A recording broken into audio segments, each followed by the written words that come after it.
Ser santos es el reflejo del amor. Dios es amor y ama siempre.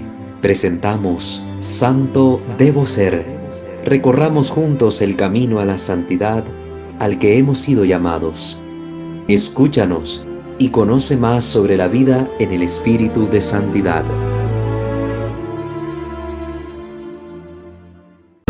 ¿Cómo resistir las tentaciones? Que es el capítulo 13 del libro primero, tomándolo del libro La Imitación de Cristo. Recuerden, está dividido en 3 etapas, 3 libros diferentes, conforman un solo libro. Entonces, en el primer libro estamos tratando este capítulo 13, cómo resistir las tentaciones. Y hemos hablado de la importancia de la tentación en nuestra vida. La tentación es sumamente importante, porque la tentación es oportunidad para crecer en la gracia y también es oportunidad para poder experimentar el auxilio divino en nuestra realidad humana. De ahí que decíamos que en el Padre Nuestro, nosotros como cristianos no pedimos que el Señor nos quite las tentaciones, sino que nos libre del mal y no nos deje caer en la tentación. Es decir, que nos dé la fuerza suficiente, la gracia necesaria para no caer presa de las tentaciones. Recuerden que las tentaciones tienen 2 fuentes. La tentación puede venir tanto del maligno, que es hinque para hacernos pecar y caer en desgracia y luego acusarnos ante nuestro Dios, como dice la Escritura, el demonio está delante de Dios acusándonos día y noche. También tenemos por otro lado las tentaciones que provienen de nuestra propia naturaleza, ¿verdad? Nosotros como seres humanos sin necesidad del diablo podemos caer en tentación. ¿Por qué? Porque en nosotros está la concupiscencia, esta inclinación hacia lo malo, está en nuestra naturaleza y por nuestros mismos sentidos, por nuestros mismos instintos, nosotros ya tenemos una inclinación natural que si no dominamos nos lleva al pecado. Por eso los exorcistas, como decía el padre José Antonio Fortea, se atreven a decir en proporción de números que posiblemente el 75% de las tentaciones provienen de nosotros mismos y solo el 25% podemos atribuírselas al demonio. Estas son estadísticas que no son exactas, sino simplemente un atisbo, un acercamiento que hacen los exorcistas para iluminar un poco cuál es la realidad respecto a las tentaciones. Proceden más de nosotros mismos que del demonio. Y esto hay que tenerlo claro porque si no, después tenemos una mentalidad pandemonista.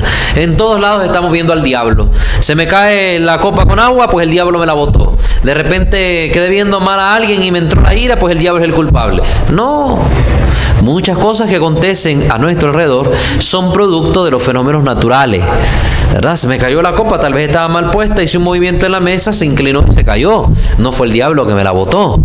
No fue el diablo que me la botó. Vi a la otra persona y me entró la ira, tal vez fue por mis celos, mis envidias o quién sabe qué. Me recordó la imagen de esa persona a alguien con el que he tenido un problema y me causó molestia. Todo eso sin acción demoníaca de por medio.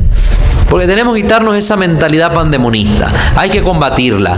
Nosotros tenemos que tener una mentalidad muy humana, muy lógica, muy capaz de entender la realidad como es. Lo que pertenece al campo espiritual y lo que pertenece al campo humano y lo que pertenece al campo de lo divino.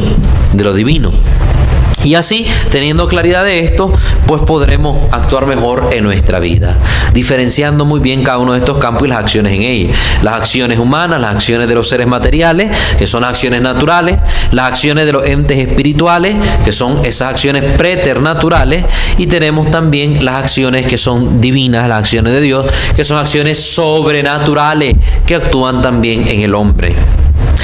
Bueno, Tomás de Kempis nos dice en su libro, en este capítulo 13, respecto de las tentaciones: el fuego prueba al hierro. La tentación prueba que tan santos somos. La tentación prueba que tan santos somos. ¿Cuánto hemos progresado en el camino de la santidad? ¿Cuál es el llamado que hace Jesús a sus discípulos? Sed perfectos, sed santos como vuestro Padre del cielo es santo. Sed santos como yo soy santo. Sed santos como Él es santo, dice Jesús. El proceso del cristianismo es un proceso que se hace en una vía hacia la santidad. La vía que nos lleva a ser como Dios es. Nuestra vida entonces transcurre en todo un proceso de santificación. Deviene en santificación la vida cristiana. Nosotros, por tanto, a través de la tentación, podemos ir viendo cuánto hemos progresado en la santidad. Si siempre estamos cayendo en las mismas tentaciones, pues no vamos progresando. Si siempre, además de caer en las mismas tentaciones, buscamos nosotros esa tentación, no hay progreso en el camino de la santidad. Porque hay gente que ni siquiera es que la tentación llegue a ellos, sino que ellos buscan el ser tentados, se exponen a la tentación. Quiero ser fiel a mi mujer, pero me voy a meter allá donde van a estar un montón de mujeres bailando casi desnudas en una fiesta, en un bacanal. De repente, la carne es carne. Tenemos vista, está en el sentido de la vista, y si no está dominado, la vista se deleita en aquello, y de repente, por una imaginación, una mente que esté imaginando cosas, un pensamiento que esté ahí en la mente una y otra vez, me puede llevar luego a una acción que me conlleve pecado, y al final un adulterio, una infidelidad, una fornicación, y termino ofendiendo a Dios porque yo busqué mi propia perdición. Entonces, queridos hermanos, nosotros tenemos que entender que la tentación nos ayuda como un autoexamen para poder ver por dónde estoy flaqueando, qué tengo que mejorar en mi vida. Caí otra vez en la pereza. Pues tengo que darme cuenta que tengo un pecado en el que estoy persistiendo y debo de vencerlo. ¿Cómo lo hago? Nos dirá San Ignacio en las reglas espirituales, en las reglas de sus ejercicios espirituales, que precisamente para combatir la tentación debo hacer la acción contraria a lo que el enemigo me propone. Me propone el enemigo quedarme en la cama porque yo tengo sueño, ando cansado. Mi naturaleza misma, por el cansancio que estoy experimentando, me invita a quedarme en la cama dormido. Y el demonio susurra a mi oído que no me levante.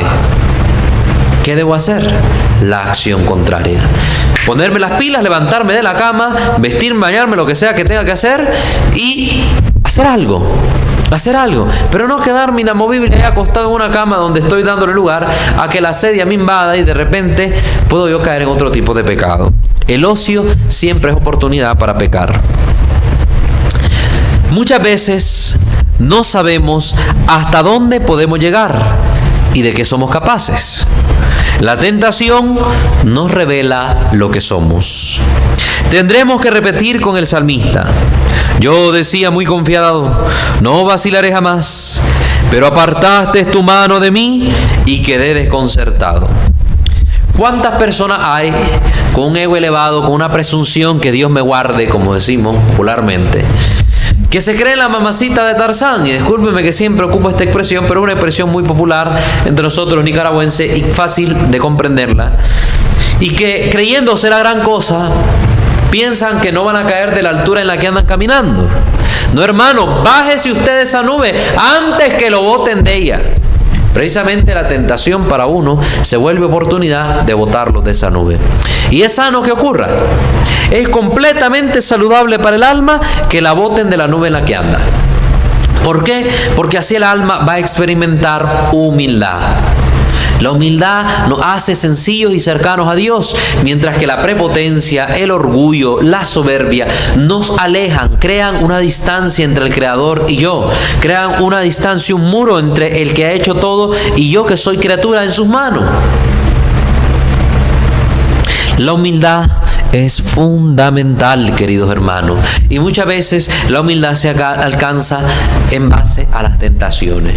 No por el hecho de estar cayendo una y otra vez en las tentaciones, que es parte del proceso, sino porque a medida que yo voy superando las tentaciones, voy dándome cuenta de dónde están mis puntos flacos y no me convierto en alguien prepotente y soberbio, sino que agacho la cabeza, sino que me hago humilde, me hago pequeño, porque sé que si Dios retira la mano de mi parte, de mi lado, si Dios me suelta, yo me hundo. Esto está muy bien representado, por ejemplo, cuando Pedro iba caminando sobre las aguas y se empezó a hundir. Pedro era pescador, era experto en natación. Ese hombre no podía ser un pescador sin saber nadar, porque en aquellas aguas turbulentas que a veces le tocaba pescar, tenía que estar preparado por si la barca se le daba vuelta. Tenía que ser un buen nadador. Pero vemos que la Biblia, a través de este pasaje, quiere representar algo muy importante. Pedro empieza a experimentar que se hunde en el agua, hombre de poca fe, y llama al maestro: Señor, sálvame, que me hundo. Y vemos a un Dios bueno, a un Jesús amoroso, que aunque le reprende por la poca fe, extiende su mano y le saca de las aguas. Es decir, el agua para los judíos, la experiencia del agua, sobre todo en los mares, el mar de Galilea, el mar era símbolo de muerte. El agua siempre ha sido símbolo de muerte, de cambio. Y estaba experimentando Pedro un proceso donde se sentía morir. Se sentía morir. Aquel hombre se las tiró del buena cosa, del creyente, se las tiró del bueno y se lanza al agua. Si eres tu maestro, manda, mira al agua, yo ahí voy a ir caminando hacia ti. Y aquel creyéndosela de bueno, se tira al mar y empieza a caminar el hombre.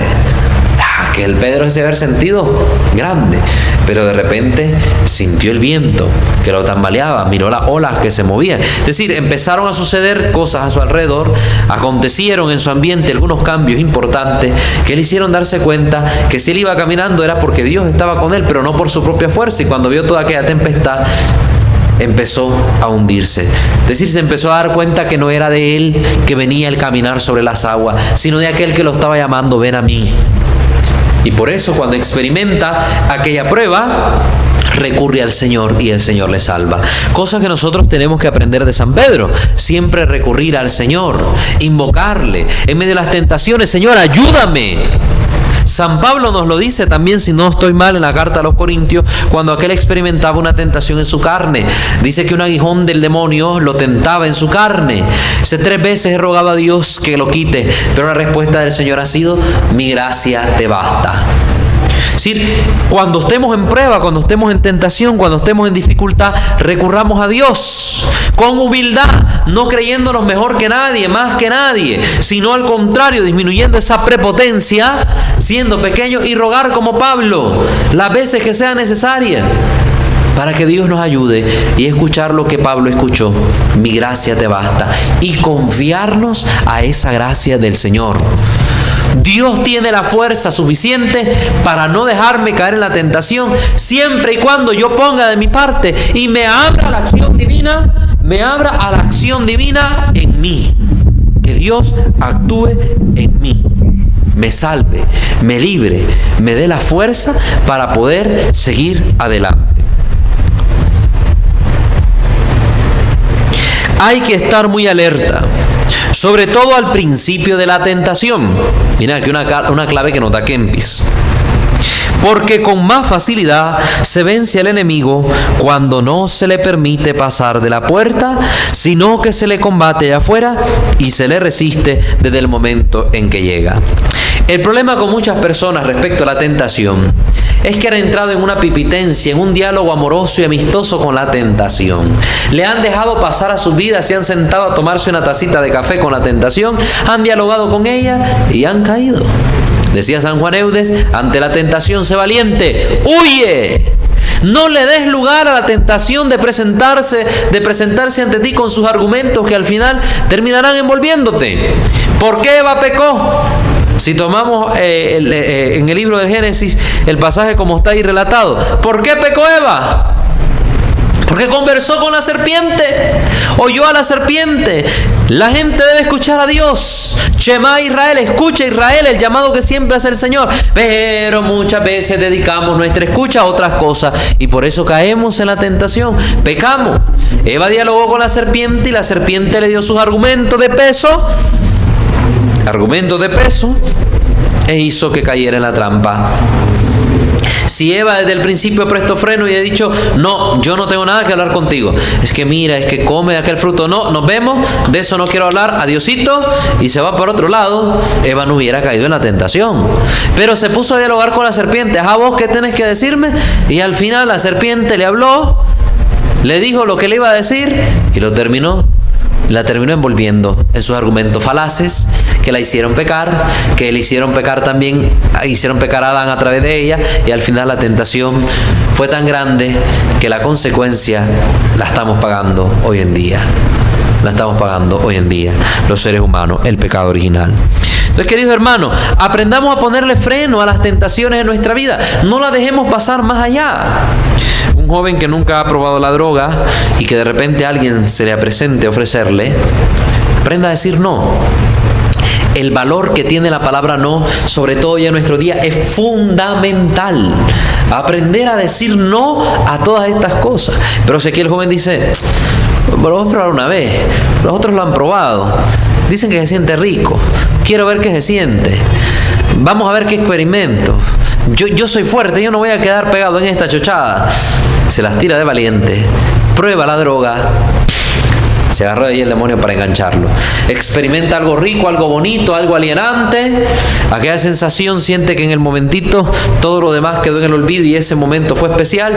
Cuando tenga un problema, un inconveniente, este joven, recordando aquella experiencia movida por estos narcóticos, al final, ¿qué va a hacer? Recurrir a ellos como una forma de alienarse de su problema, es decir, como salirse de ese problema, haciéndose el tonto, haciéndose el sueco, como decimos, no tomando en serio el problema, y al final solo experimenta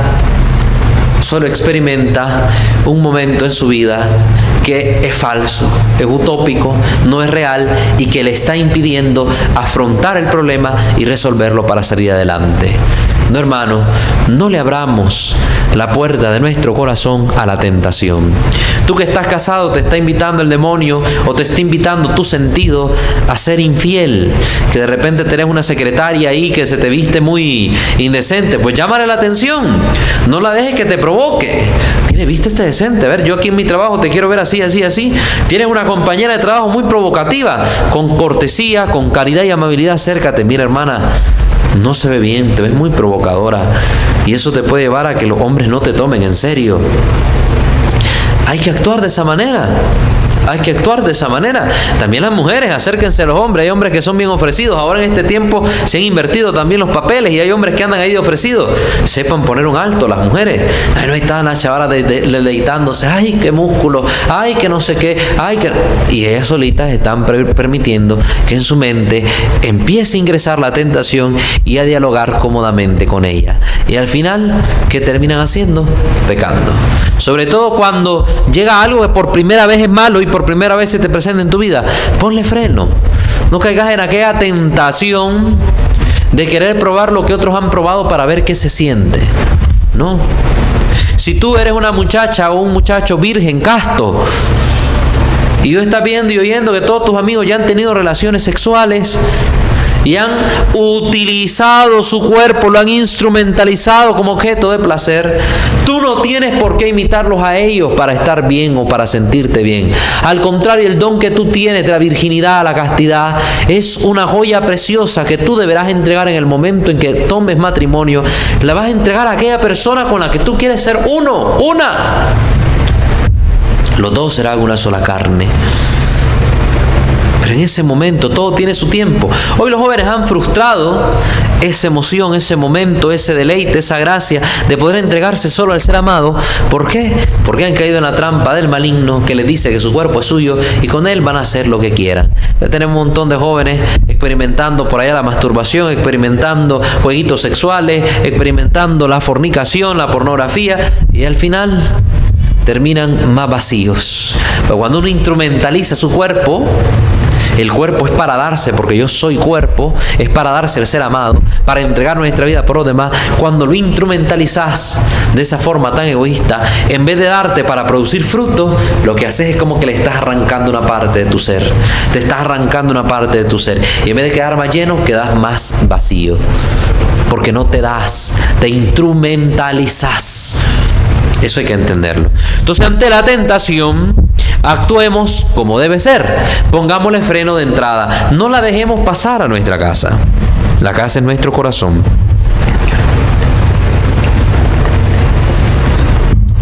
Por eso dijo el poeta, comenta Kempis, ataca al mal cuando empieza.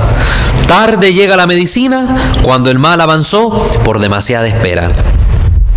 Se pone la gente y no la combate la tentación, se acostumbra al pecado, que una y otra vez el demonio o la misma carne de uno lo esté tentando. Cuando hablo carne me refiero a nuestra humanidad. No piensen que solo son los pecados sexuales, porque uno cuando habla de tentación todo el mundo piensa solo en los pecados sexuales o en los vicios. No, también la mentira, también el odio, la envidia, la ira, todos esos son parte de los pecados y pecados capitales. ¿Oyeron? Entre los que nombré van pecados capitales que están dañando nuestro ser.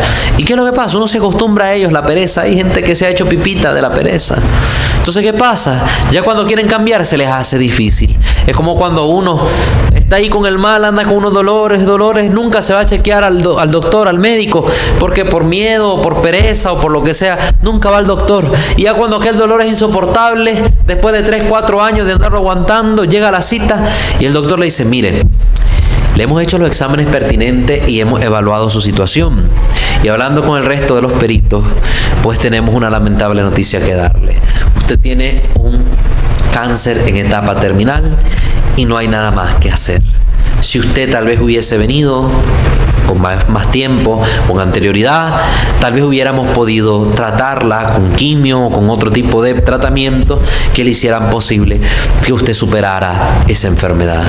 Pero al haberse dejado avanzar tanto tiempo este mal, usted misma o usted mismo provocó su mal. No hay nada que hacer. En ese caso no hay nada que hacer. Solo esperar la muerte y esperar la buena muerte de la mano de Dios, confesado y recibiendo el viático y la santa unción. Pero haciendo la alegoría con esto que comenta Kempis del poeta, nosotros tenemos que aprender a atacar la tentación de primas a primera. No darle larga al asunto. Cuando nos volvemos muy amigos de ciertos tipos de pecados, después cuesta desarraigarlos. ¿Por qué? Un pecado repetido una cierta cantidad de veces se convierte poco a poco en un vicio. Va degradando a la persona de alguien virtuoso a alguien vicioso. Entonces, un vicio es un acto malo repetido continuamente. No solo imaginemos como vicio el alcohol. No, es un vicio. ¿Por qué? Porque he caído en la gula con esta bebida que es alcohólica y me ha hecho caer una y otra vez. Repetido el mismo pecado de gula se ha convertido en mí en un vicio. El vicio del alcoholismo. Todo acto malo repetido un sinnúmero de veces se convierte en un vicio. ¿Cuántos jóvenes experimentan el vicio de la masturbación? No pueden dejar de masturbarse.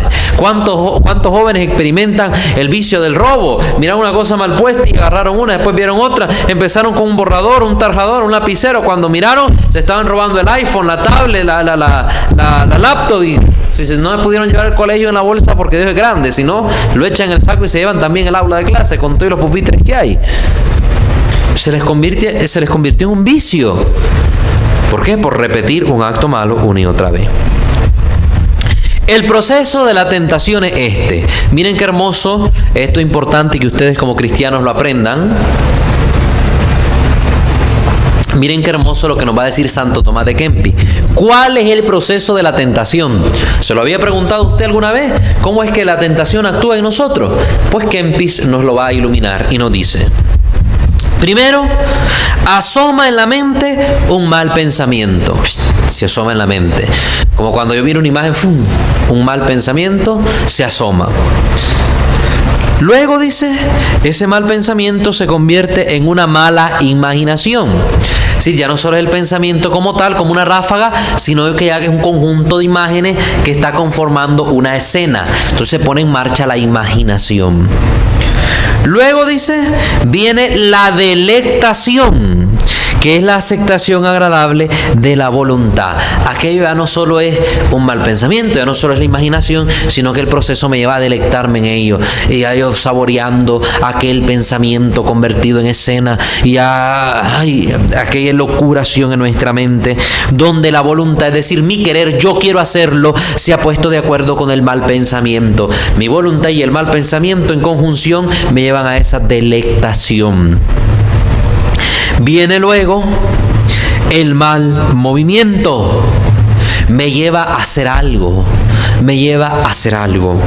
Y luego el consentimiento pleno. Eso que lo hice, lo consentí, lo hice mío, lo disfruté. El consentimiento. Acepté aquello que se me estaba proponiendo. Así es el proceso de la tentación. Asoma el mal pensamiento, luego se convierten en mala imaginación, después pasamos a la delectación, luego el mal movimiento y por último el consentimiento. Es decir, ya he llegado al acto de pecar, ya he hecho mío aquello malo que se me presentaba en mi mente. Entonces la tentación llega primero con un mal pensamiento. Este mal pensamiento, recordemos lo que he dicho, por lo general es producto de mí mismo. Ay, me encantan las mujeres, bendito Dios que me encanten las mujeres, pero me encantan sobremanera. Yo de repente miré una escoba con falda, ay, si fuera la fulana, ya lo permití, un mal pensamiento, ya estoy imaginando a la fulana, y si la fulana en vez de estar con esa falda estuviera sin la falda, ya estoy... y la mente va volando y de repente puedo caer que en una masturbación o puedo caer en un pecado de fornicación. Voy buscando una mujer, no me aguanto la gana y la primera que me salga me la llevo en el saco. Cuidado, cuidado. Eso es peligroso. Eso es peligroso. Así, el enemigo del alma va tomando posiciones poco a poco dentro de nuestro espíritu, si desde el principio no le oponemos seria resistencia. Entonces el enemigo, ¿qué es lo que va haciendo? Va tomando como posesión de este terreno. Como cuando alguien ha comprado un terreno y poco a poco lo va haciendo suyo. Lo compra, después lo limpia, después va instalando que una carpita, después va instalando que un techito, después va pasando sus cosas por ahí, de repente pasa los enseres domésticos, después pasa su cama, después ya se está viviendo unos días, después se va a su otra casa, después vuelve otro día y así poco a poco, y cuando mira ya se quedó a vivir, ya hizo suyo ese terreno, ya hizo suya la propiedad. ¿Por qué? Un proceso gradual de toma de posesión. Igual hace el enemigo en nuestro corazón, en nuestro interior. Va tomando gradualmente posesión de nuestro corazón a medida que nosotros nos abrimos a Él. Así como nos abrimos a Dios para que Él tome nuestro campo, nuestro corazón y lo haga suyo, lo cultive con sus semillas de amor. Así hacemos con el demonio. Le abrimos el corazón y él va sembrando la cizaña en nuestro corazón. Todo es un proceso, hermano. Nadie se hace pecador empedernido de la noche a la mañana. Nadie nace malo. Eso quítenselo de la mente. Todo es un proceso. Hoy el asesino en serie que está ya preso no empezó el día que nació de su madre matando al doctor que lo estaba recibiendo en brazos. No, este niño tuvo que vivir toda una serie de procesos, ya sea de dolor, de sufrimiento, de causas que permitieron que desarrollara una tendencia psicópata y que anduviera matando a Raimundo y todo mundo, ¿verdad? Un asesino en serie. Todo es un proceso hacia lo bueno, un proceso hacia lo malo, y la clave está en la libertad. Usted escoge hacia dónde quiere inclinarse. Quiere inclinar su vida hacia lo malo, pues siga practicando el mal y va a ver cuáles son las consecuencias de ese mal. Hay consecuencias, no olvidemos la consecuencia. A veces actuamos sin mirar más allá de la nariz. ¿Qué va a ser el resultado de esta acción que yo cometa? ¿Cuál va a ser? ¿Lo ha pensado? ¿Lo ha visto? No, usted solo está viendo la acción que quiere cometer, pero analice primero cuál va a ser la consecuencia de la acción que usted quiere cometer. Ay, yo me quiero robar este televisor. Ay, ya estoy pensando yo cómo robármelo, estoy llevármelo, pero no pienso, que me pueden descubrir, que tal vez hay una cámara grabando y que va a ver que yo fui el ladrón, que va a desprestigiarme, que va a hacer que pueda caer preso, etcétera, etcétera, lo que sea, todas las consecuencias. Viendo esas consecuencias digo, no, ese problema yo no me quiero meter, mejor me aguanto y no me tomo este televisor, no me lo llevo, porque si me lo llevo me meto a clavo. Pensar con sensatez, usando la razón, la lógica que Dios nos ha dado. A veces, siendo los seres más racionales, nos convertimos en los seres más ilógicos, en los seres que menos utilizamos el sentido común. Y cuanto más tiempo tarda uno en oponer fuerte resistencia al enemigo espiritual, más y más se va debilitando el alma día tras día, mientras el adversario se va fortaleciendo cada vez más dentro de nosotros. Imagínese usted que está revestido de una armadura. Tiene usted el yelmo en la cabeza, su escudo en la mano, la espada en el otro, una coraza protectora, unas rodilleras metálicas, ahí los zapatos, etcétera. Todo un conjunto. Cuando usted permite que el enemigo lo ataque a través de la tentación, es como que el enemigo lo vaya desarmando y de repente le quitó el yelmo, ya le desprotegió la cabeza, después le quitó el pectoral, ya le quitó, ¿verdad?, del cuerpo esta coraza, después le quita el escudo y poco a poco, cuando mira, ya está desnudo. ante el enemigo, no tiene con qué defenderse. El enemigo viene y hace con usted lo que quiera. Como no tiene ni siquiera un escudo para protegerse ni una espada para atacar, aquel viene y hace desastres en su vida. Usted se lo permitió. Por cada vez que usted permitía que el enemigo entrara en conversación con usted, no es ni siquiera que él le arrebataba el escudo, era como que usted le dijera: Tomás, aquí te doy mi escudo, tranquilo, son mi enemigo, pero te doy mi espada, te doy mi escudo, te doy mi yelmo, y al final se pone él todas esas cosas y me da un solo y me mata. Usemos la lógica, queridos hermanos, usemos la lógica. ¿Quién en este mundo, cuando está con un enemigo peleando, de ejemplo, ¿verdad?, va y le va a dar el arsenal que uno tiene al enemigo para que el enemigo lo haga paste? Es ilógico. Más bien buscamos cómo hacer caer al enemigo en una trampa, o hacerlo caer, dejarlo sin su defensa, etcétera, sin su arma. Pues el demonio es nuestro enemigo y es lo que busca también: dejarnos sin defensa, dejarnos sin arma. Por eso lo primero que hace el diablo, ¿saben qué? Cuando está tentando a alguien, quitarle la oración. Es lo primero que el diablo te va a hacer. Quitarte la oración. Te va a hacer sentir que la oración no sirve de nada, que orando perdes tu tiempo, que Dios no te escucha, que nunca vas a recibir nada, que no sigas orando más.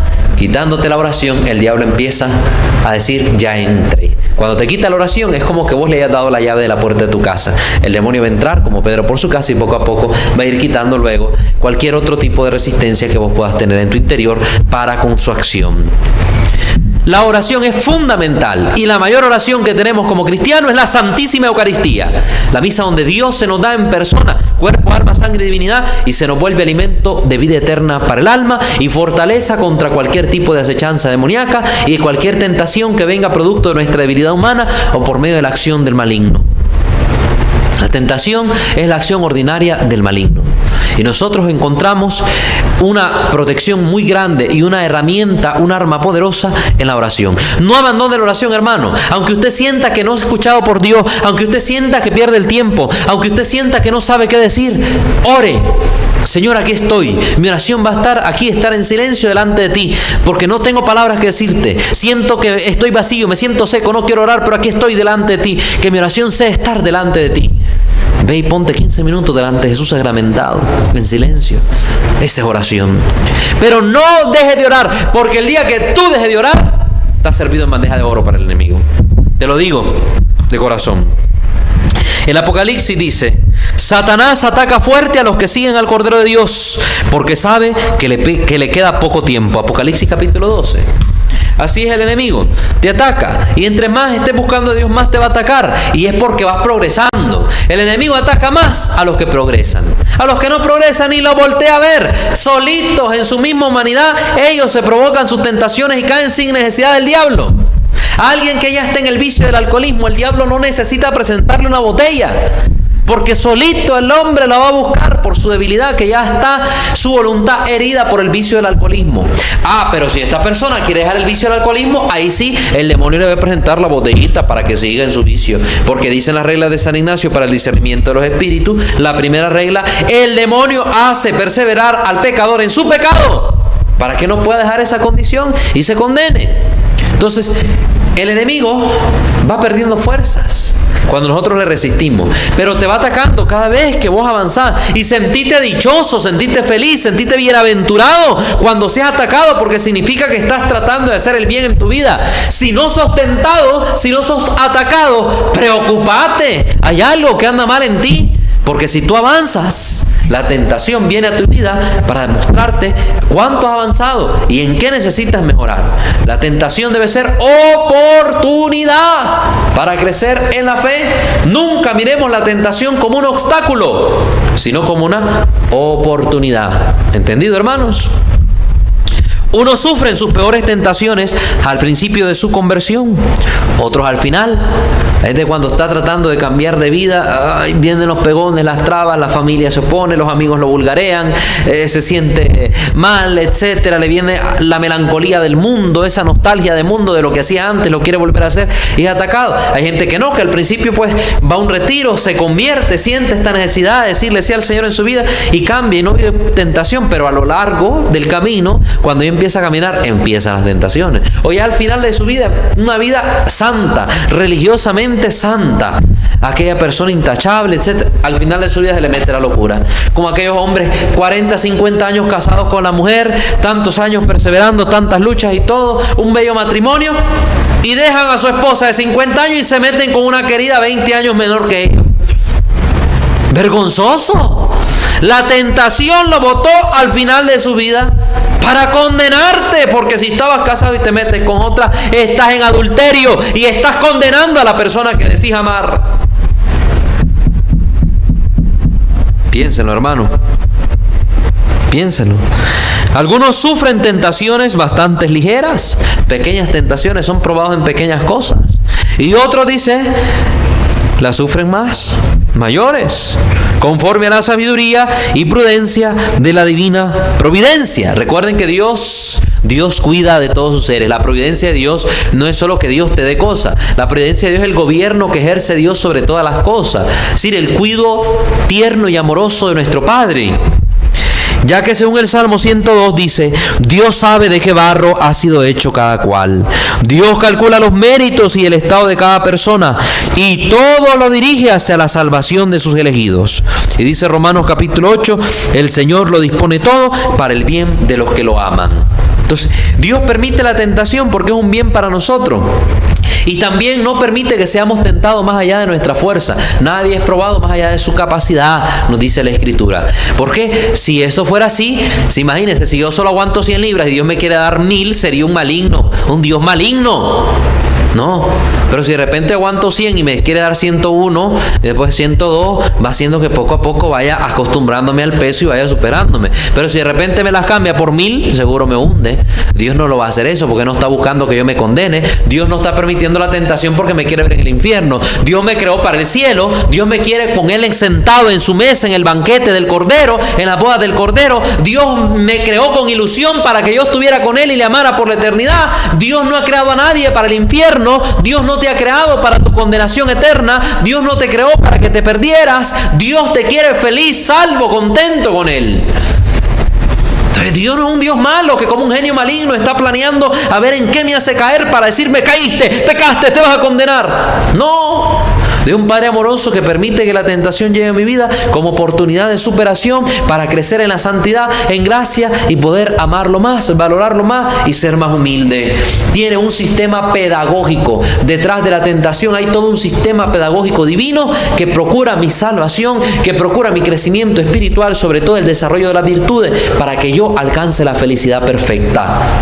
La pedagogía divina que a veces se nos hace tan difícil comprender. Recuerden, Romanos 8, el Señor lo dispone todo para el bien de los que lo aman. Por esa razón, no nos desanimemos cuando nos asalten las tentaciones. Más bien, dediquémonos a rogar a Dios con mucho fervor para que se digne ayudarnos en todos los momentos difíciles. Recurrir a Dios como aquel niño que cuando se siente lastimado y herido con miedo, recurre a su Abba, Buní, papá, papito, el niño pequeño busca en los brazos del papá, en los brazos de la mamá, aquel refugio seguro porque sabe que en él encontrará paz, encontrará seguridad, encontrará serenidad. Busquemos a Dios en los momentos de nuestras pruebas, busquemos a Dios en la tentación y Él saldrá en ayuda nuestra. Dios mío, ven en mi auxilio, Señor, date prisa en socorrerme, dice el Salmo. Entonces así tenemos que invocarlo como lo invoca la iglesia. Señor, socórreme que me hundo. Así lo dice la iglesia con los salmos. Señor, socórreme que me hundo. Dios dará con la tentación las ayudas necesarias para lograr vencerla y soportarla. Toda tentación que ha venido a nuestra vida, hemos tenido la capacidad para vencerla. Nada más que nos hemos entregado en los brazos del maligno y hemos caído en la tentación. Pero no ha habido una sola tentación que usted haya experimentado en su vida y que no haya usted podido vencer. Todas las podía vencer. Así que todo pecado que ha cometido, sépalo, y parece algo ahí que uno bien dice frustrado, no. Sépalo que usted, cada pecado que ha cometido, estaba en ustedes, por la gracia de Dios, la suficiente fuerza para no haberlo cometido. Y desgraciadamente no confiamos en Dios, confiamos en nosotros y al final terminamos fallando y caímos en la tentación. Humillemos nuestro espíritu ante la poderosa mano de Dios en toda tentación y tribulación, porque a quien se humilla de corazón, Dios lo exaltará y lo salvará. Dios exalta al que se humilla, y lo dice la Virgen. en el Evangelio de Lucas, en el cántico del Magnificat. Porque Dios dice, se enfrenta a los soberbios, pero enaltece a los que se humillan. Humíllate ante Dios, dobla tus rodillas, póstrate rostro en tierra. Invoca al Señor de corazón con humildad como el publicano en el templo, que no se atrevía ni a levantar la mirada y se daba golpe de pecho. Dios mío, perdóname, soy un pecador, auxíliame, socórreme que sin ti no puedo. Qué hermoso. En las tribulaciones y las tentaciones se conoce cuánto ha sido el progreso espiritual de cada persona. En estos momentos es cuando se ganan más méritos para el cielo. Y es entonces cuando se manifiesta qué tanta es nuestra virtud.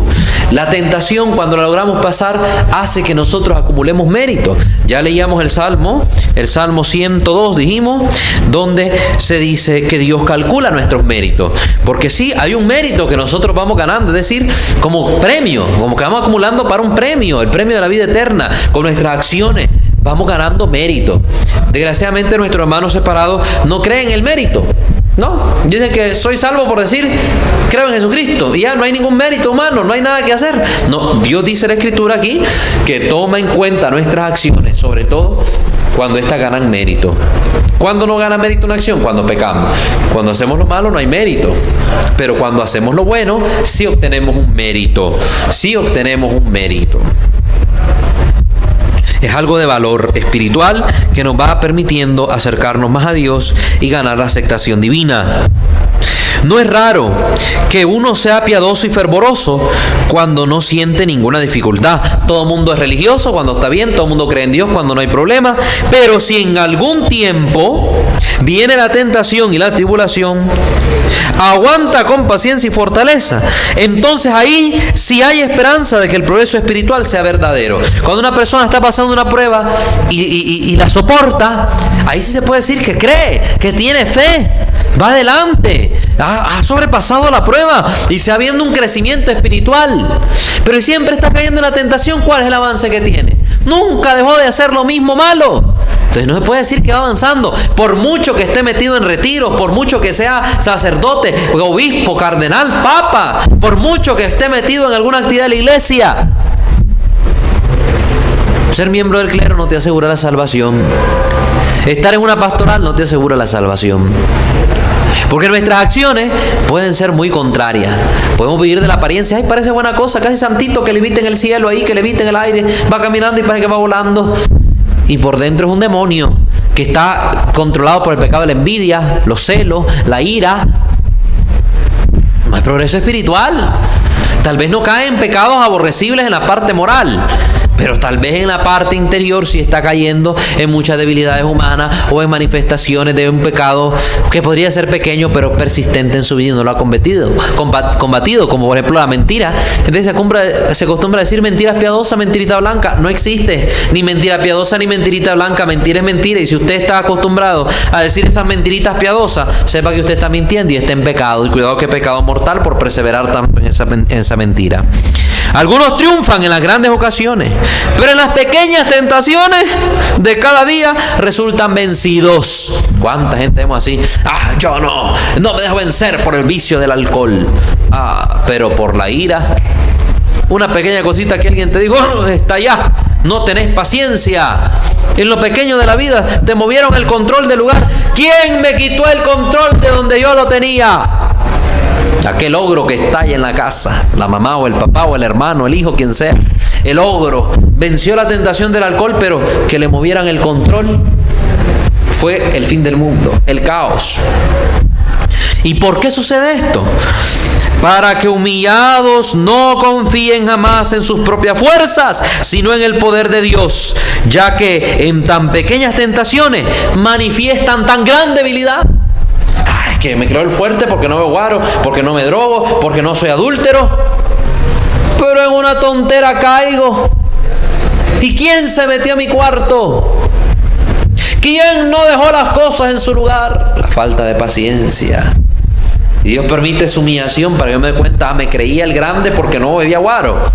Pero mira aquí, en lo más tonto cae. En lo más tonto cae. Te crees el mejor, y dice el dicho que al mejor mono se le cae el zapote. Cuidado, ¿no? Ah, de mí, miserable y débil, el mal que no quiero hacer, eso lo hago, dice San Pablo en la carta a los Romanos, capítulo 8.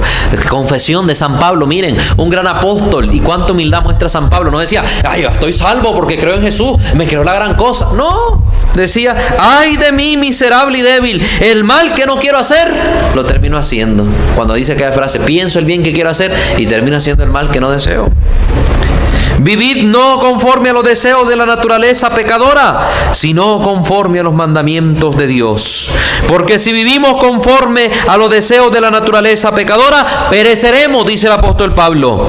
Pero si con la ayuda del Espíritu Santo dominamos esos deseos, viviremos para siempre. Hermanos, la ayuda del Espíritu Santo es fundamental. Pida usted al Espíritu Santo la virtud de la templanza, que el dominio de sí mismo y el ordenar estas fuerzas, esta potencia hacia Dios, ordenar hacia lo bueno. Sin el Espíritu Santo no podemos. Y cuánta gente no cree en la acción del Espíritu Santo, cuánta gente no tiene una relación personal con el Espíritu Santo y se llaman cristianos y se llaman católicos y desconocen a la tercera persona de la Santísima Trinidad. Hay que empezar a crecer en relación de amistad y de amor con la tercera persona de la Santísima Trinidad, el Espíritu Santo. Invóquelo todos los días y verá el poder de Dios actuar en su vida. Se lo digo yo, testimonio personal. Invoque diariamente al Espíritu Santo, que no pase un solo día sin que usted clame al Espíritu de Dios, y verá la acción portentosa del Espíritu que en medio de su debilidad le socorre, le sostiene y le da la fuerza. Pues queridos hermanos, vamos a culminar este programa con una pequeña oración para pedir esta gracia al Señor. En el nombre del Padre, del Hijo y del Espíritu Santo. Amén. Señor, tú eres bueno, tú eres santo, tú eres justo. Vemos nuestra miseria, nuestros pecados. Cuántas veces inclinados, Señor, por las debilidades e imperfecciones de nuestra naturaleza, hemos caído en las tentaciones que nuestra propia carne nos presentaba. Cuántas veces, cerrando nuestros oídos del corazón a tu voz, nos hemos dejado seducir por la voz del maligno, que nos ha invitado a traicionar tu plan de amor en nuestra vida, que nos ha llevado a realizar acciones malas que provocan como consecuencia en nosotros la muerte espiritual y el alejamiento de ti. Hoy, Señor, como el publicano en el templo, golpeamos nuestro pecho, Señor, e inclinamos nuestro rostro ante ti para clamar misericordia. Gritamos como aquel ciego del camino: Jesús, Hijo de David, ten compasión de mí, que soy un pecador. Mira, Señor, nuestra debilidad y no dejes que nuestras imperfecciones nos hagan sucumbir en el pecado. Tú que, como dice tu santa palabra, conoces el barro del que somos hechos, ten compasión, enternece tu corazón, Señor, y envía sobre nosotros la acción de tu Santo Espíritu. Que cada hermano, Señor, que me está oyendo, que me está viendo, reciba la efusión de tu Santo Espíritu, que le auxilie en sus debilidades. Mira cuántos quieren cambiar y dejar atrás una vida de pecado. ¿Cuántos quieren dejar un pequeño pecado que han cometido una y otra vez en sus vidas? ¿Cuántos quieren salir de un estado de vicio, Señor? Y sienten que en sí mismos no tienen la fuerza. Y ciertamente, Señor, no tenemos la fuerza, porque sin ti nada podemos. Por eso, Señor, clamamos la acción de tu Santo Espíritu, que socorra nuestra debilidad. Porque tu Espíritu, Señor, es el don más grande que nos ha hecho. Él es la gracia más grande que nos puede dar. Podemos escuchar de ti, Señor, las palabras que dijiste al apóstol Pablo: mi gracia te basta. Ciertamente la gracia de tu Espíritu Santo, Señor, no basta para que el demonio ni nuestro pecado nos arrastre, sino, Señor, para que seamos levantados del fango donde estamos hundidos. Bendito seas, Señor, porque en ti está nuestra fuerza, porque contigo, Señor, todo podemos. Como dice el apóstol Pablo, todo lo puedo en Cristo que me da la fuerza. Y esa fuerza es el Espíritu Santo, porque no hemos recibido espíritu de cobardía, Señor, sino que recibimos hoy espíritu de valentía. Padre, que cada día nos podamos levantar, que cada día podamos dar un paso más hacia adelante, luchando por ser cada vez más santos, por hacer tu voluntad de nuestra vida. Y cuando caigamos, Padre, perdónanos. Extenderemos nuestras manos hacia ti. Levántanos como levantaste a Pedro de la agua del mar cuando se hundía por su poca fe. Que nuestra fe nunca caiga, Señor, y que el demonio jamás nos arrebate la oración. En ti confiamos, porque solo en ti está nuestra fuerza y nuestra salvación. Gloria al Padre, al Hijo y al Espíritu Santo, como era en el principio, ahora y siempre, por los siglos de los siglos. Amén. Ave María Purísima, sin pecado concebida.